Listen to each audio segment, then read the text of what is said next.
Hello, and welcome to today's webinar, Healing from Financial Fraud, Understanding the Emotional Impact.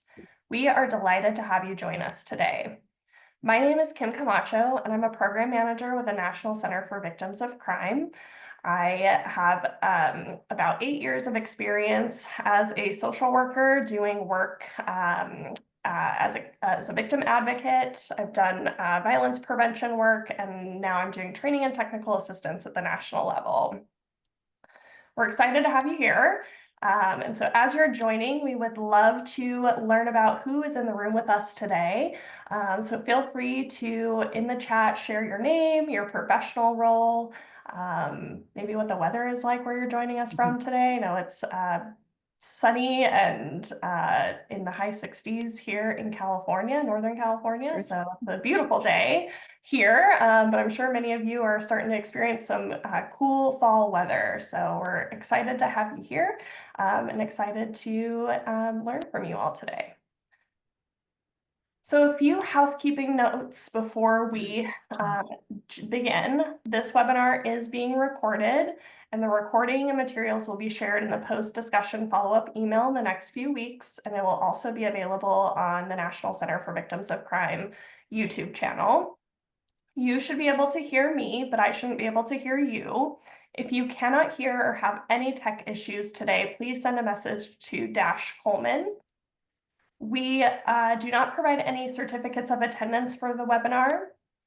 Live captions are available for today's session.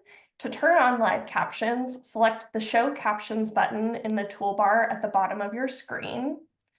And if you have any questions, please type them into the Q&A box, which can be accessed by clicking the Q&A button in the toolbar at the bottom of your screen. This helps us manage the questions and ensures that we don't lose any in the chat. If time allows, we will address questions at the end of the presentation. So I'm delighted to introduce all of our speakers today, in addition to myself. So I'm going to turn it over to Rob to introduce himself, and then we'll go to Trina. Perfect. Well, thank you. I was just scrolling through the chat. So far, I saw 4 degrees in Omaha. That's really cold. Snowing in Colorado, which is nice to hear. I am usually in Florida where the weather is consistently hot, but I'm in DC today, so a little change of scenery. But ironically, the weather still it's beautiful here in the DC area.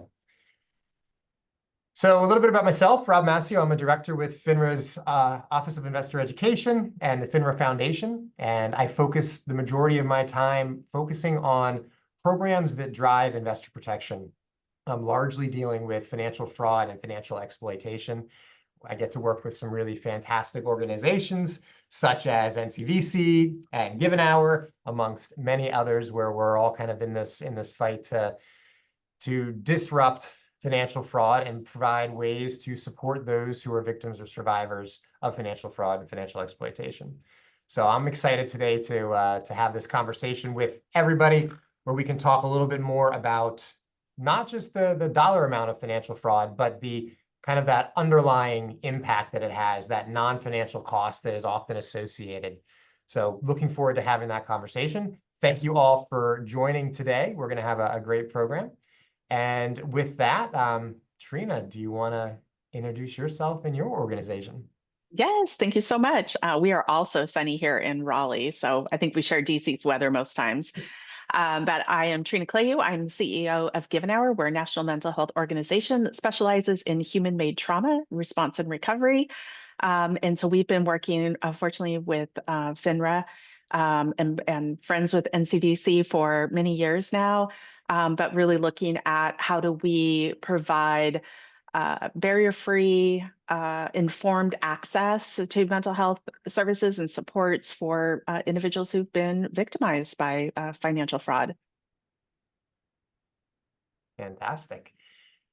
And Kim, you'll be sharing your expertise from NCVC's perspective.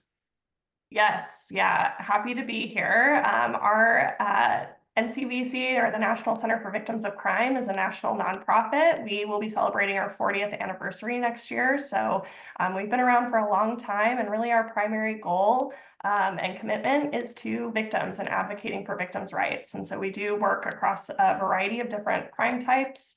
We offer direct services, and I'll talk a little bit more about that when we get into our questions today. And then we also do training and technical assistance for victim service professionals like many of you here. Perfect. All right. Well, I'm excited to have this conversation. So we're gonna run this as kind of a casual conversation between us, where we can share some of our insights and some of our perspectives.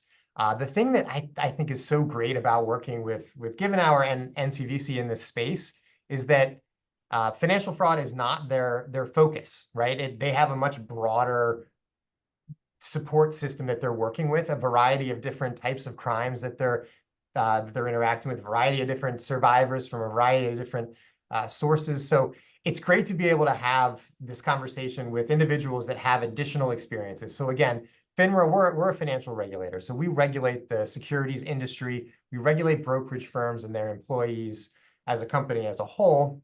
And again, my kind of area of expertise is in financial fraud. So to be able to have this conversation with Trina and Kim to talk about those underlying impacts and to be able to pull in from some of their past experiences, I think is really exciting. So we're going to start with an easy kind of softball one here. I want to hear a little bit about what your organizations are doing specifically for that fight against financial fraud and scams. And Trina, we'll start with you, if you don't mind. Absolutely.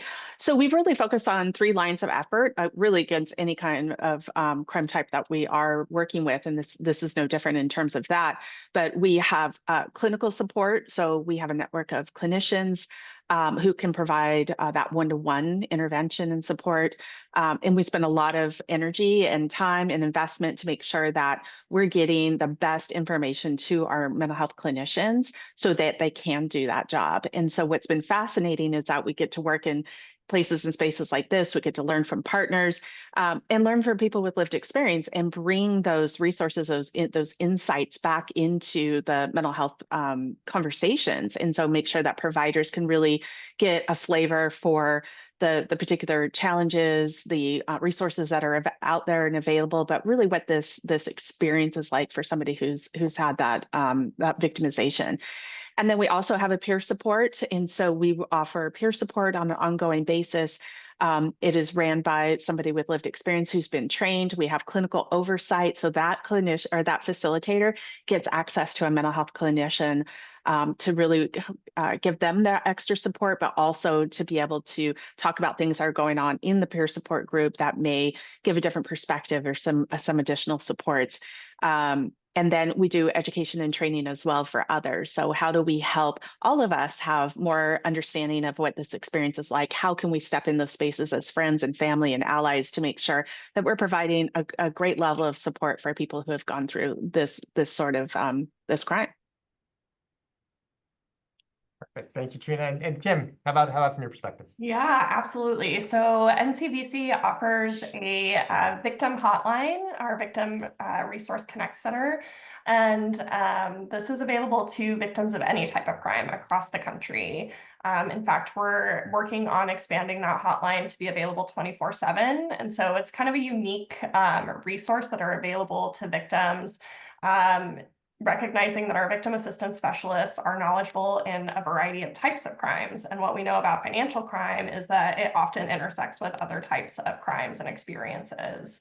And so the great thing about our victim assistance specialists is they're trained in all of those intersections and can really help identify the appropriate resources and the right support to give to someone when they're navigating kind of those multiple victimizations.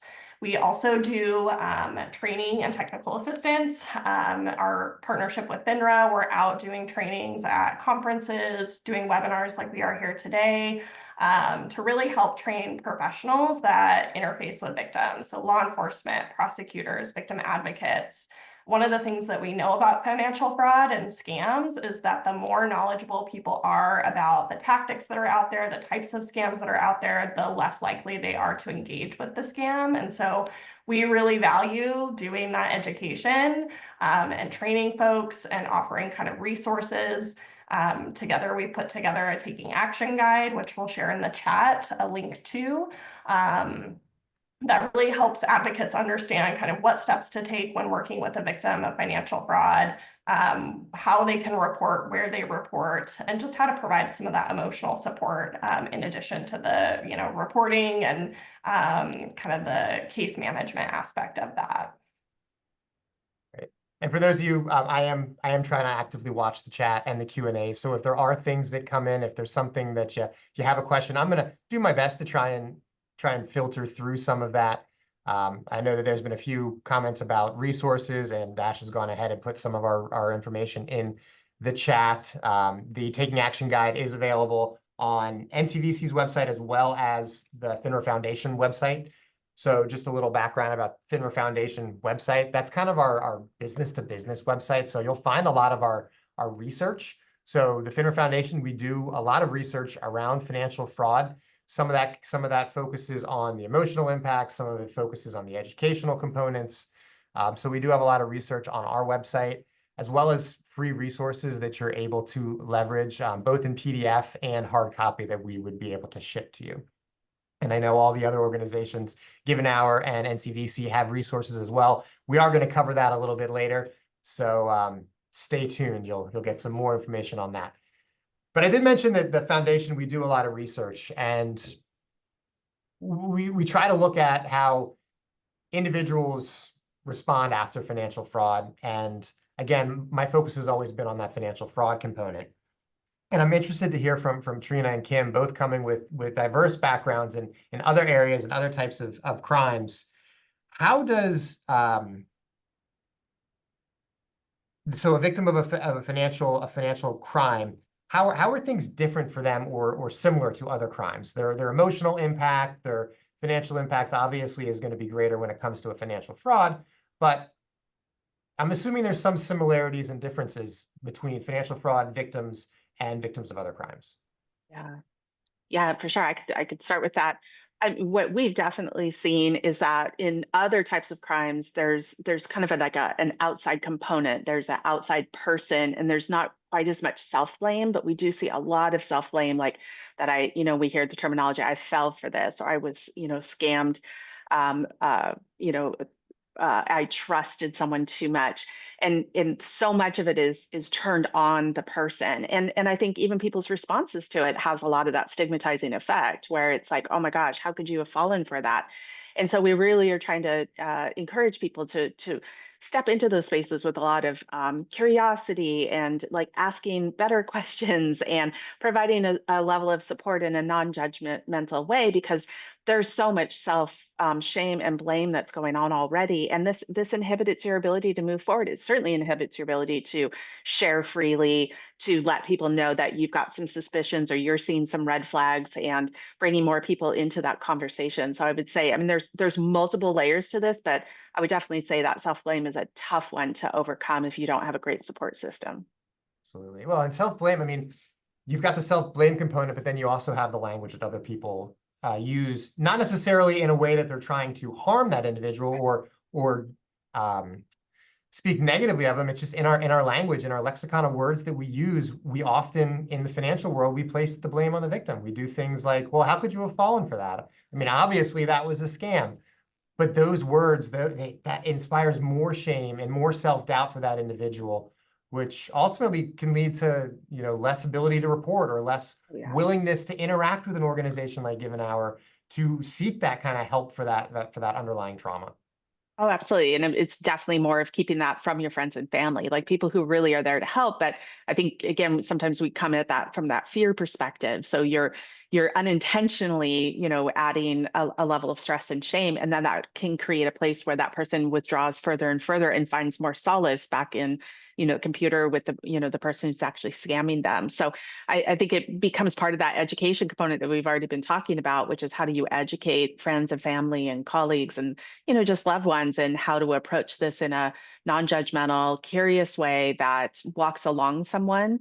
And really helps them, because we don't blame people for being robbed. We don't blame for people for having other kinds of crimes that have happened to them. So really approaching this similarly.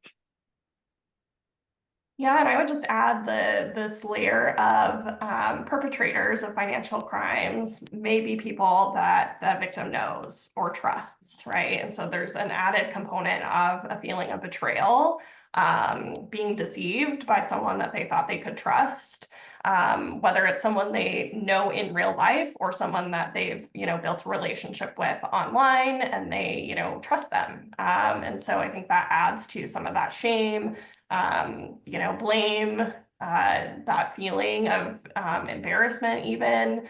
And I think also this idea of like technology and how it's increasingly being used to facilitate financial crimes. And unfortunately, once a victim's like personal information is out there online, it's really hard to unring that bell, right? Like their information is out there. So that can add to the fear, and that experience of, what do I do now? My information is out there. There's kind of this increased risk for, future victimization, as well. And so how do we help victims to prepare for that and to move forward? I think one of the things that it is helpful to keep in mind is that this is a journey. So there's delayed impacts, and when you have these event-based traumas, that it doesn't all come at once, and so it's kind of an unfolding. And so I think that's part of it too. Is like you're not trying to rush your loved one through, like, I'm going to use air quotes when I say like the healing journey, and that it's not like, well, you should just get over it and move on. I mean, there's a lot to unravel, as Kim said.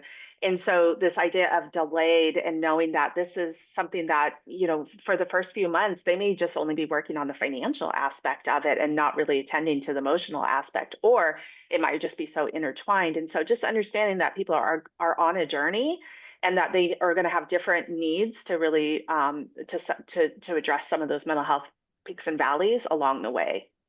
So It's not Trina, linear. on that same topic, I know we did some work together where we focused on looking at social media and seeing how individuals responded over a period of time. Do you want to share a little bit about that project and what that looked like? Because I think it Yeah. highlights some of those different components along that journey. Yeah, I think so. We through our partnership with FINRA, we worked with a health AI company to do like a machine learning, and we looked at, I believe it was about 6,000 or 9,000 individuals who've been identified as being victims of a financial crime. And I think two things that came out of it were really compelling. One was when we looked at just like word clouding. I think we have an example of it. Word clouding of the first 3 months compared to 1 year out, you could see a really substantial change in language, where it was very kind of fear centered. It was even more of like a sadness and despair.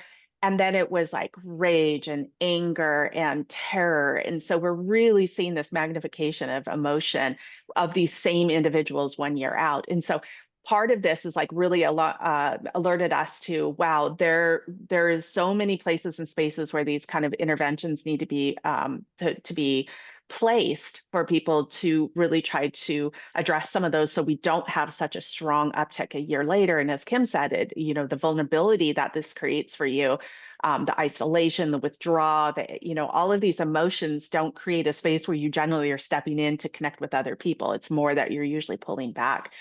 And so what we did with after that is mapped this mental health journey and really looked at like what were the natural touch points that people went through on this mental health journey.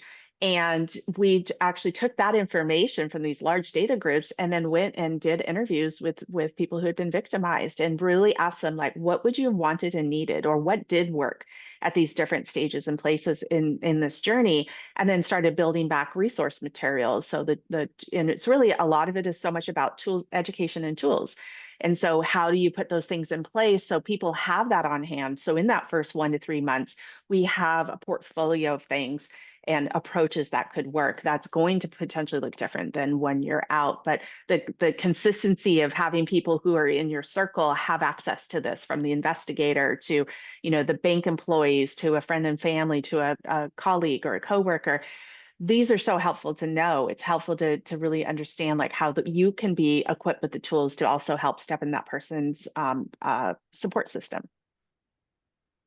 Fantastic. Thank you, Trina. Thanks. So hopefully you take a look at this journey map. It is a really nice tool. There are other tools available on both the FINRA Foundation and Given Hours website that have this journey map, but also have resources for individuals. Trina, I believe there's a resource that you have out there for family members, right? So how to approach the situation as a family member who is interacting with a victim or survivor of financial fraud.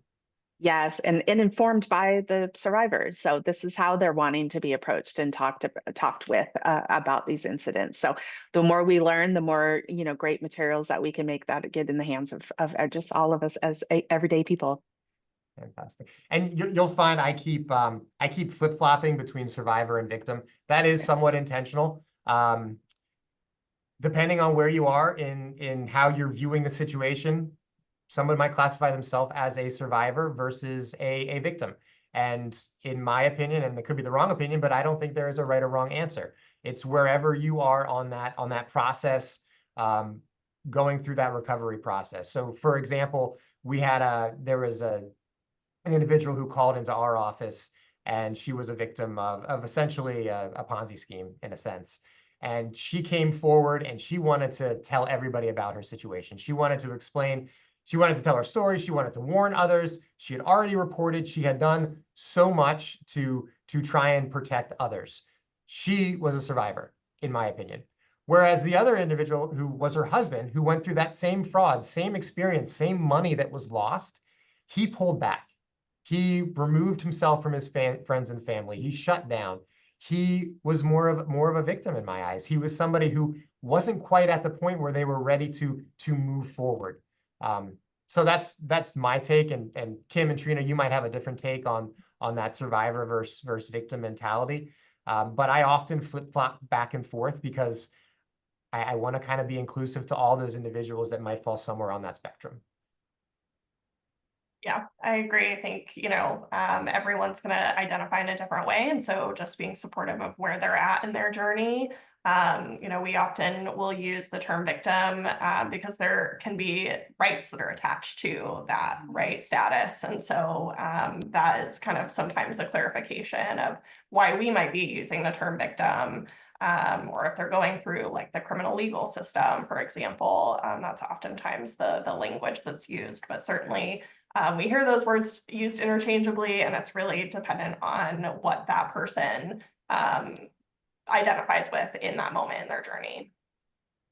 And it can help really some of the shaping of this narrative, because we are working a little bit upstream and people don't always recognize this as a victim crime and that you are a victim. So especially in instances where maybe you feel like, or, on paper, you voluntarily gave your information. I mean, you were scammed out of that information or somebody did that to you, but some of the prevailing conversation sometimes is that you voluntarily did it or you engaged in it. And it takes away that idea that you were victimized, you were manipulated. And so I think it does help to toggle and just keep reminding people that, yes, you are a victim and you have survived this and will continue, but you are a victim of a crime. All right.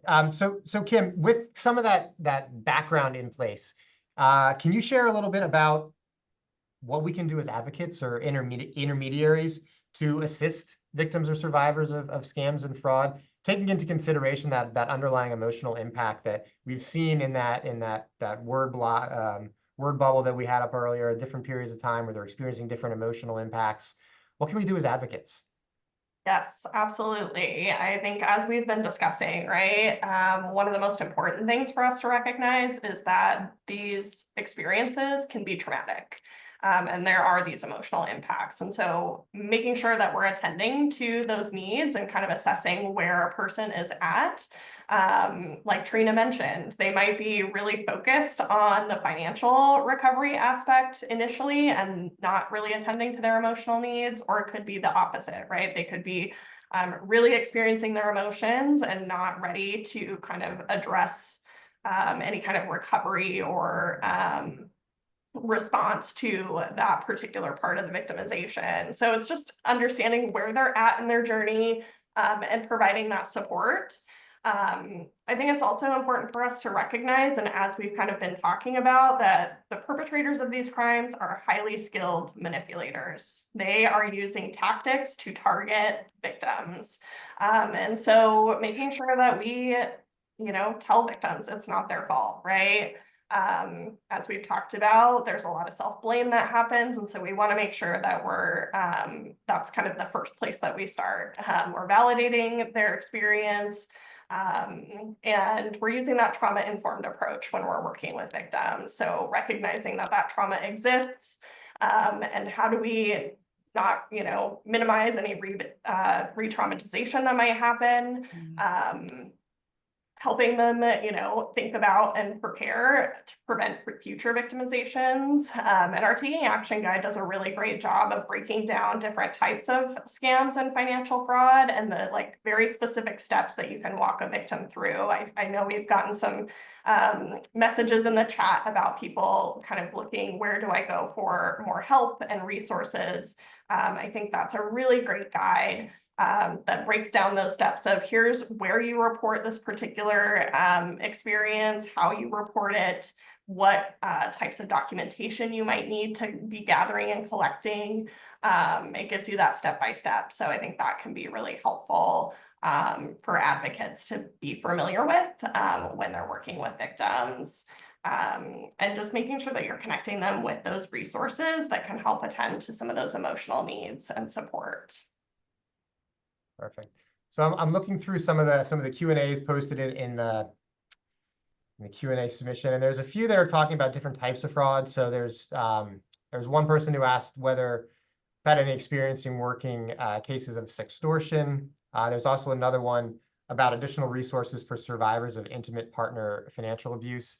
And I brought those two up because it shows there are a lot of different types of fraud, financial frauds that target individuals. So the way that we respond to a fraud, to a victim, might be different depending on that underlying action. So how you respond to the financial abuse of in an intimate partner setting is going to be very different than how it would be with a stranger, right? And then the same thing when it comes to something like sextortion, how you approach that.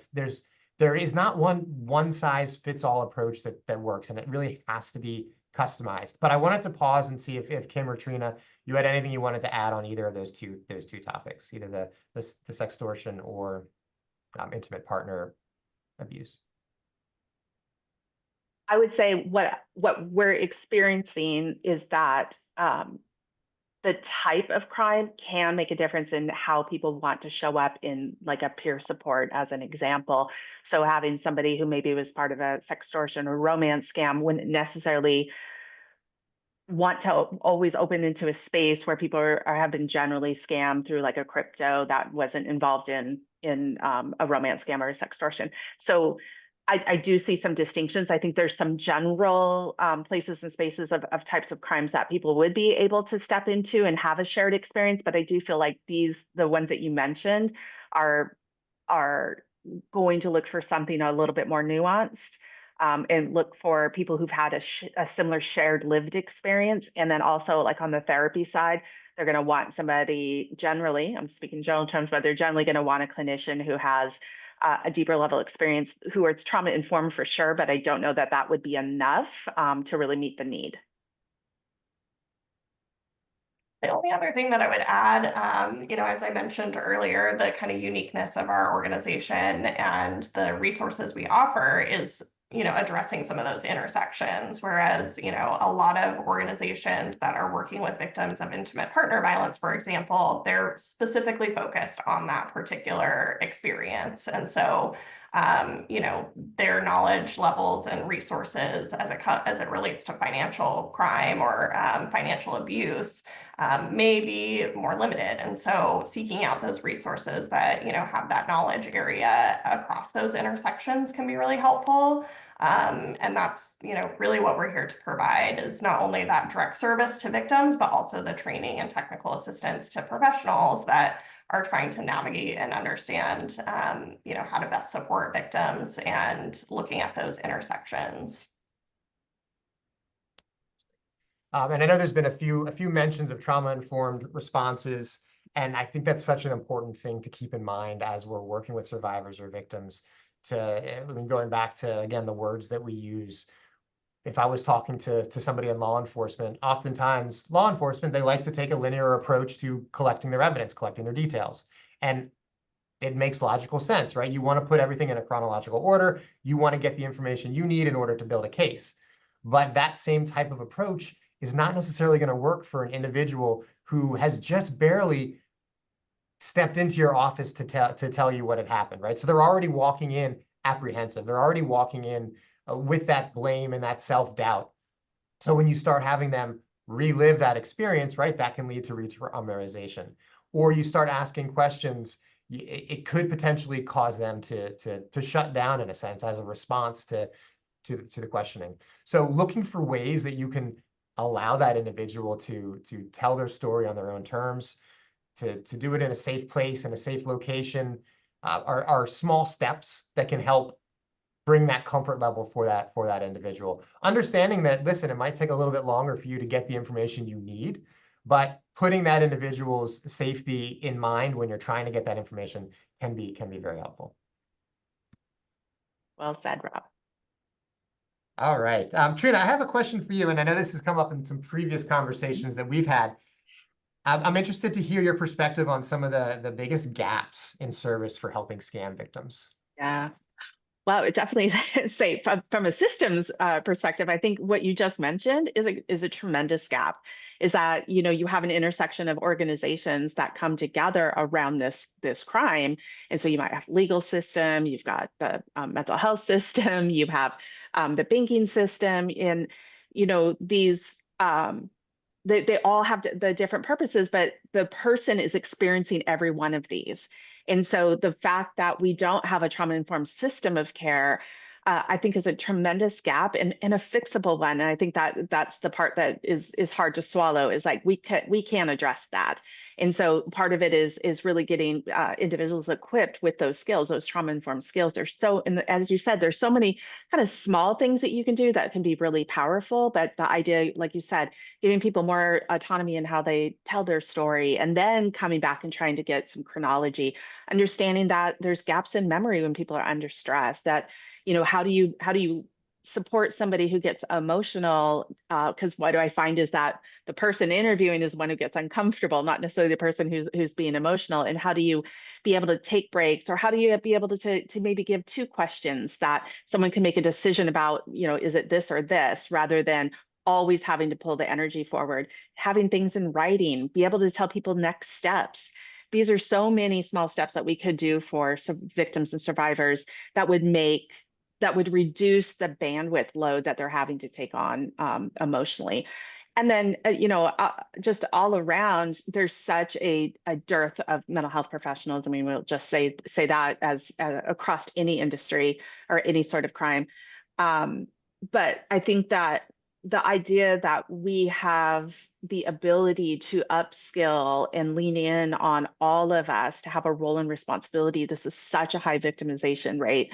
So many, there's nobody I've talked to who does not know somebody who has had this happen to someone that they know. And so I don't know that we're giving it the sense that we all have a role to play and we all have an ability to show up in those places and spaces, but it's going to take a little bit of effort and energy from each one of us to self-educate, to take trainings, to put these practices in place. And then I think mental health professionals, this is a great thing. And I love Kim and I were so much on the same page with this, which is we have the ability to help equip mental health professionals. This is not a type of crime that, like APA, American Psychological Association, or the Association for Social Workers, that they have cut out to say, here's all the things that you need to do to be more informed as a mental health professional to help this particular trauma impacted population. Why can't we do that? And I know that's something that we've talked about doing as a collaborative here, is like, we have the ability to do that, and we have access to people who want this information to be out. Victims are some of the most incredible people in terms of wanting to advocate for other people to not go through what they've been through. So we can do that and make sure that mental health professionals are coming in as informed and equipped as possible. Kim, anything you want to add to that? Oh gosh, Trina did a great job, I think. You know, there's so many things that we can do, like she said, like little things, and really applying the knowledge and skill sets that you already have, right? You already work with survivors and victims, and many of those skills translate to working with victims of financial fraud. You know, making sure like in that trauma-informed approach, right, we're giving them the empowerment to make their own decisions and providing them the information to make those informed decisions for themselves, and supporting them whatever they decide to do. And that can sometimes be really difficult, right? When we look at things like romance scams, sometimes people are not ready to, you know, disengage from the perpetrator. They may not want to believe that they are being defrauded. And so that can be very difficult, I think, as service providers. But just like we would with, you know, an intimate partner violence situation, supporting a victim and recognizing that it might not always be safe for them to disengage or, you know, exit that particular situation at any given moment. So just supporting them where they're at, and bringing all those skills and tools and knowledge that you already have, and then leveraging the, you know, the resources to better equip yourselves and to have that information to specifically address the financial aspect of these crimes.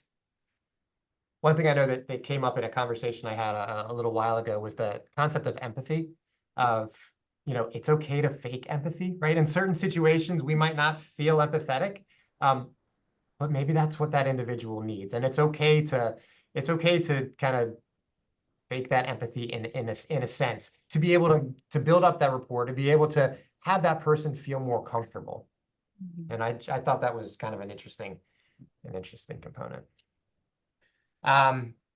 So I personally, I'm a big fan of EMDTs, enhanced multidisciplinary teams, ways to bring together experts when it comes to financial fraud or financial exploitation, to bring experts together to address a certain situation. And Trina, I know we had a conversation a little while back, and you brought up a concept that really resonated with me. It was, well, what do we do after the case is closed, right? Because a lot of times the focus on those EMDTs or the MDTs is, let's make sure that the immediate need of that individual has been met, that their safety is in order. Let's make sure that the police report's filed.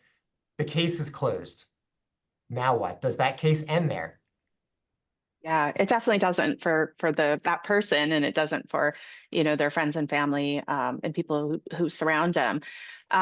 You know, I think we're always looking at, like, there's just such a human aspect to this, and so you want to continue to reinforce to this person that they're not alone, that this was not that while their experience is unique to them, that this is something that, again, as Kim said, this is sophisticated, you know, individuals and organizations and you know, people who are committing themselves to this. And so once you start feeling less alone, you have more opportunity to really just start to go through the healing process. And so what we hear from survivors is like, oh, I thought I was alone, or I didn't know that there were so many other people who had this experience. So for us, getting people connected to other people, whether it's somebody with lived experience, which is a fantastic place and space because you don't have to explain everything and you don't have to like walk people through it. Like there's something just magical about having somebody else who has a similar experience to you. And they're like, oh, okay, I got it. I can just skip past all that because we can get into the other stuff. And so we do believe like peer support is an incredibly strong component of people's healing, and being able to tell their story in a judgment-free place where people are like, yep, I get it. And they also can say like, this is something I did. And then you're also contributing too. You're contributing to other people's healing. And part of that is that shift from feeling like a victim and things are out of your control to contributing to other people's healing. There's something that is so reciprocal about that and really can fill people up. And so recognizing too that the individuals need information. And so this process is it, once it's out of their hands, they don't really get a good glimpse into what's happening next. So being that person in this process who even gives them an update, like nothing's happened. I'm just checking in to let you know, like, the case is stalled out, or it's sitting with so-and-so on their desk, and I haven't heard anything. I just wanted to let you know I'm keeping my eyes on it. You can really reduce people's anxiety, because the less information they have, the more they feel it, and the more they're also going to fill it with a lot of that self-blame. Is like, God, I can't believe I put myself in this position. So these are not helpful things, and you can alleviate that. And I think of it like a pressure valve. You can alleviate some of that pressure just by reaching out, send an email, send a text, call them up, and just check on folks and say, hey, this is the status. And then, part of that trauma informed, it's more than just this, but I always think like the basics are predictability, safety, and consistency. Every one of us who is in the path of this individual on their journey can provide those things. And so making sure that people understand what the next steps are. And I really do believe, don't just tell them, have it written on something, make a copy of like, here you are, and here's the process, and this is where you are, and this is where we're trying to get to. People want to know that but they can't see around the corners the way that you can. So again, I go back to, we have the ability to give people like, this is the next step, and be really realistic. This is the next step. And I can tell you, more often than not, you're not going to get your money back. And what I think all of us have found is they've already reconciled that on some level. Now it's more about making sure that their voice is heard, their case is heard by someone and acknowledged, and also that this doesn't happen to someone else. And I think that's one of the most beautiful things that comes out of these type of victimizations, is people wanting to step in that space and make sure that the next person doesn't go through what they went through. Yeah, that setting realistic expectations, I think, is so important. And I know, Kim, we talk about that when we do our taking action trainings, just the importance of setting that realistic expectation. Yeah, absolutely. I do want to make sure that we cover some resources. So, Kim, do you want to talk a little bit about some of the resources that might be helpful for individuals in that advocacy space that are trying to navigate some of these challenges that victims and survivors are experiencing? Yeah, absolutely. And I've got visuals for folks as well, as we're talking about all of these resources. So as I've mentioned a few times, our Victim Connect Resource Center is a national hotline for victims of all types of crime. It's available to anyone across the country. And as I mentioned, it's moving to 24/7 soon. We're very excited about expanding our resources to folks. And they can access this by calling or texting the number on the screen, 1-855-4-VICTIM. They can also chat with a victim assistance specialist on our website. And we have a resource map on our website as well that folks can look for specific resources in their communities. Our victim assistance specialists are bilingual in Spanish and English, and then we also have a language access line for other languages.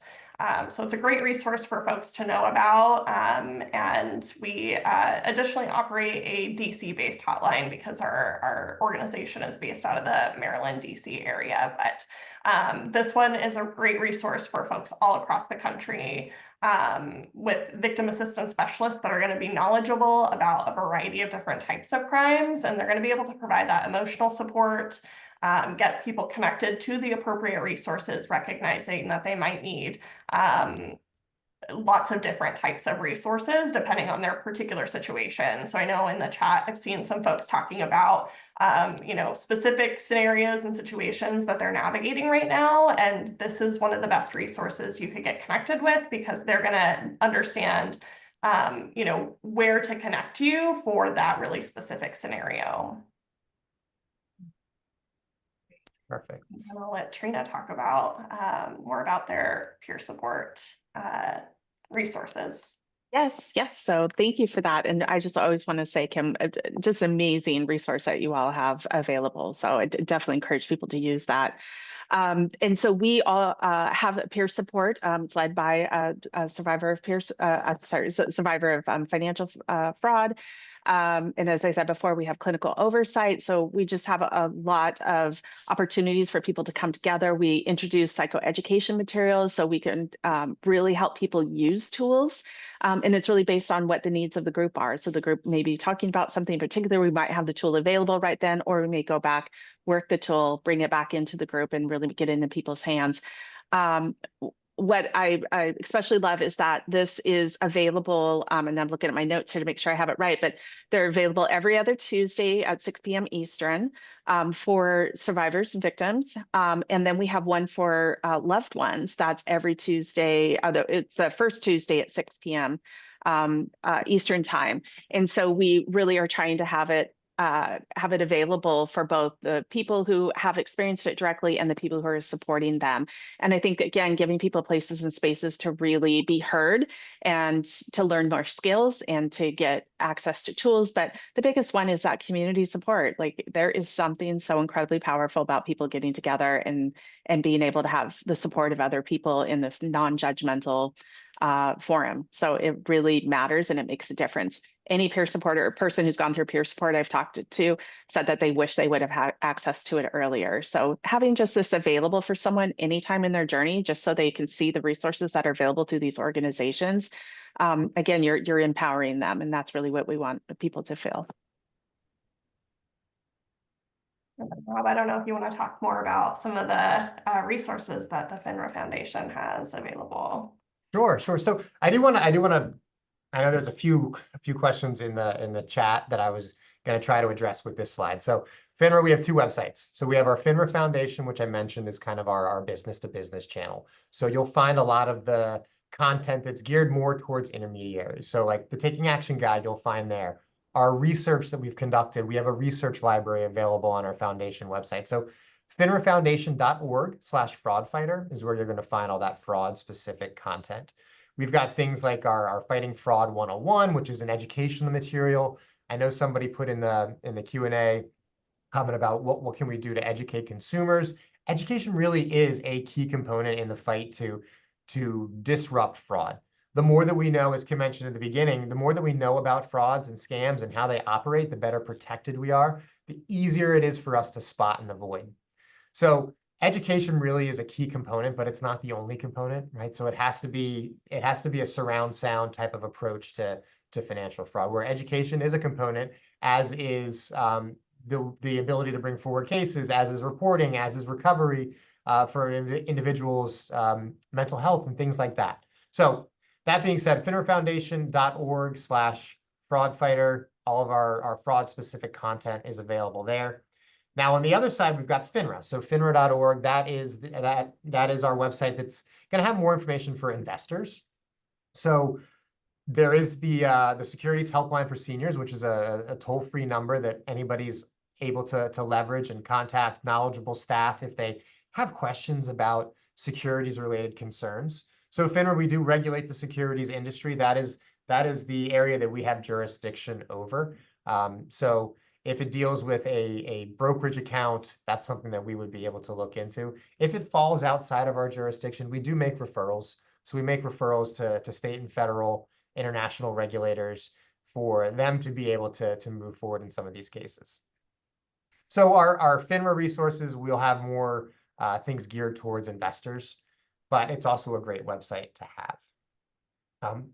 Somebody mentioned about romance scams in the Q&A, and I do want to talk about, just briefly mention a program that the FINRA Foundation works on with the Cybercrime Support Network. So fightcybercrime.org is the website, and on their website they have similar to the peer support programs that Trina and Give an Hour have, but there is a specific to romance scams, and it's a designed cohort where they go through a 10-week period where they break down all different aspects of romance scam victimization. So if you know somebody that has been a victim of a romance scam, that could be a great resource to have.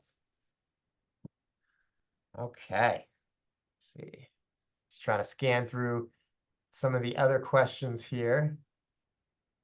There was something about continuing education. Trina, I know that's in the mental health world, I know that's something that you all have to navigate through. Is there any ability to get continuing education maybe in the financial fraud space? Yes. So we are provider relations manager. That is what she does. And so we go through, put together these trainings. And again, we survey, make sure that, find out what our mental health providers want and need when it comes to this topic, and then bring those trainings to them. And then we underwrite those with the continuing education credits. So again, the benefit is you get no cost credits to stay on top of this in your profession, but also to get really interesting insights and perspectives that you may not get in another kind of training, because we do this melding of what the research says, what the experts say, but and also what do the experts in terms of people who've been victimized are saying that they want and need in order to be supported in this. And so we have those available through our network. And I think we're, looking at this more of like a stackable, like how do we help people become more specialized? So there's like foundational information, which is terrific, but as we've all talked here, there's so many nuances along with it. And so we believe that the more that we can address those nuances, the better prepared our mental health providers will be. And I would love to see a space where we have mental health providers who are specializing just in this. It would be a tremendous asset to this community. And so being part of that is part of our mission and something that we want to become more involved in. Wonderful. There was another question in the Q&A that I wanted to bring up. Is there a difference in healing for one-time scam victims versus long-term cons, for example, romance scams? And I'm interested, Kim and Trina, to hear your thoughts on that. I have my own thoughts, but I'll wait until the end. So is there a difference, either in supporting or in the emotional journey that the individual's going through? Kim, you want to start? I can see Kim. Yeah. Yeah, absolutely. I think it is so dependent on the individual, but certainly there are some nuances and layers, right, that accompany kind of longer term fraud experiences or even re-victimization, right? If someone's experienced financial fraud multiple times by different perpetrators or in different capacities. And so it can, again, go back to some of that self-blame.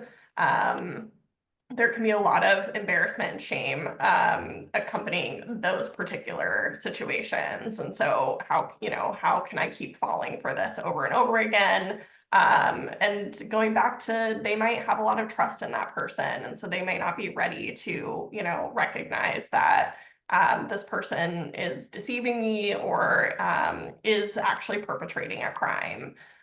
So those are kind of the first things that come to mind, is just thinking about, every situation might be different and it might be really dependent on the type of financial fraud or scam that's occurring. And yeah, it might be that we have to provide kind of longer term support. Not all of our programs are set up to provide that as well. So going back to Trina talking about kind of gaps, right, that we might not be set up to provide long-term support to a victim. It might be like really focused on what they need in that moment, and then what do we do for them long term. And I know that the research, when we listened to a researcher who was at the FINRA conference, they were looking at a lot of the victimization as people who are in a point of transition. And I think that there was a financial fragility in the point of transition. And so that vulnerability, whether you're going through a divorce or you lost your house or gone through a bankruptcy, or you're a single parent, like there's something happening that creates that like gap of vulnerability. And then when that gets exploited, I do think for people, not everybody has the same experience, obviously, but for people who maybe are more susceptible to having that impact them at a what I would consider like a trauma level, then yeah, you may be experiencing a much longer recovery and a different recovery than you did if someone went in and stole all of your money and there was no relationship there. I think one of the most kind of underrepresented conversations around that can make people really uncomfortable is that there is a fair amount of grief, especially in those ones where there was a person, whether that person was genuine or not, there's a loss of a connection or a relationship there that someone feels that loss. And that's why I think so often they're resident to let go of it, or to when someone's showing them evidence that this person is scamming them and they don't want to recognize that, those are really hard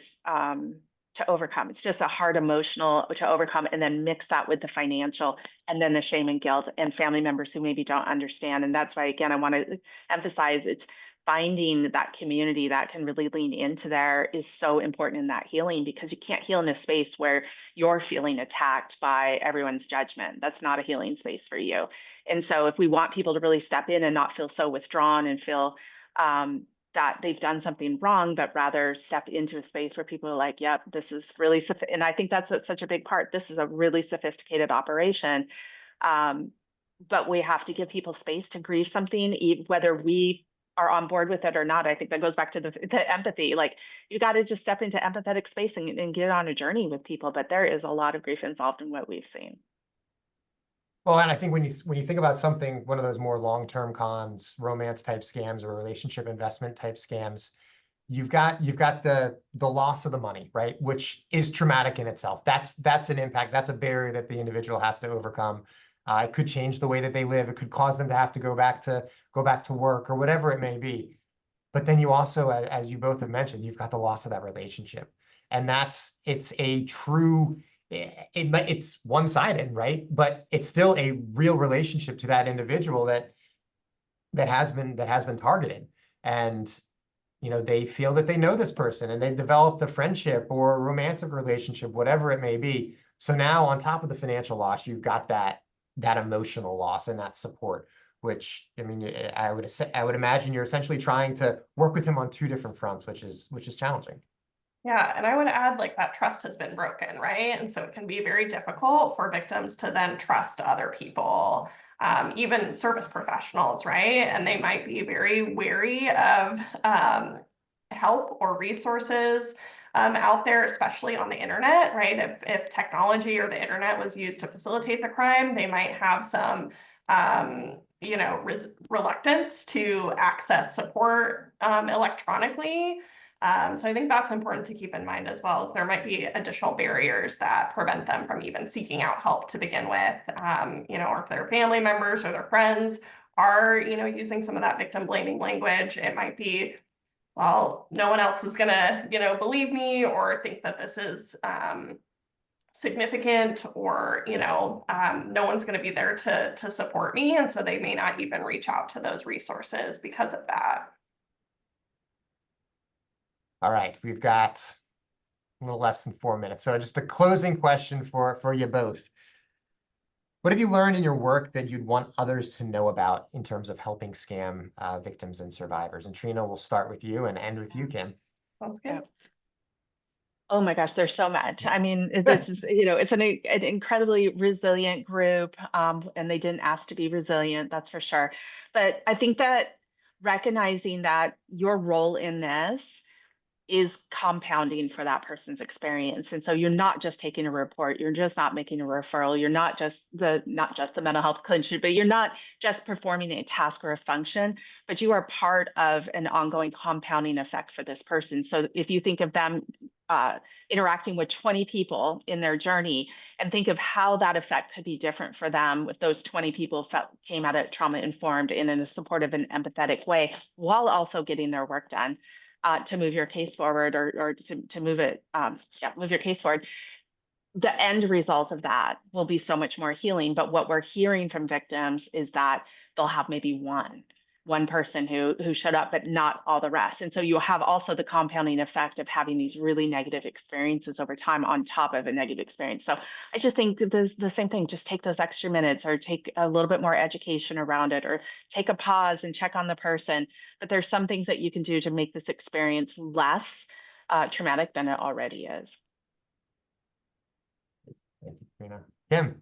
My parting thoughts are that, what I've learned is that financial fraud is preventable. And as we've talked about today, it takes all of us to do that. And it takes actions in multiple spaces, right? It's part of doing that education, supporting victims that have experienced that, and in our response. And I know Rob brought up multidisciplinary teams, right? And so thinking about the ways that you can incorporate this into the work that you already do, right? You might be doing really specialized work as an advocate in a particular area, and recognizing that this could be an intersection that comes up in your work, and think about what are all the, awareness and prevention work that you might already be doing, and how can you integrate incorporate some of that information about financial fraud into it, helping to educate folks. And then, right, as Trina mentioned, like the more that we can show up in a supportive and empathetic way for victims is really going to go a long way, not only in their healing journey, but also in helping prevent maybe future victimization, getting them connected with the right resources and feeling supported, I think is a really big component of that. So it's great to see how many people are here because it really does take all of us. And so the more of us that are informed about it and able to support those victims, the better. Well, I think we're right about at time, but I want to thank Kim, Trina for joining and sharing your knowledge and entertaining the questions throughout the program. Thank you for all the work that you two both do and your respective organizations. It is definitely a fight that we all have to work together on and approach it again from multiple different angles. So thank you for joining today, and thank you for everybody who tuned in. And Kim, is there any closing words that you have to say in terms of the webinar? Nope, I put our contact information there on the screen. If you have further questions or would like to get in contact with us, I know there are a lot of links shared in the chat, but there will be a follow-up email that goes out to everyone that was registered with a link to the recording, the slides, and the resources that we shared today. So we appreciate you coming and hope that you have a good rest of your day. Thank you. Thank you.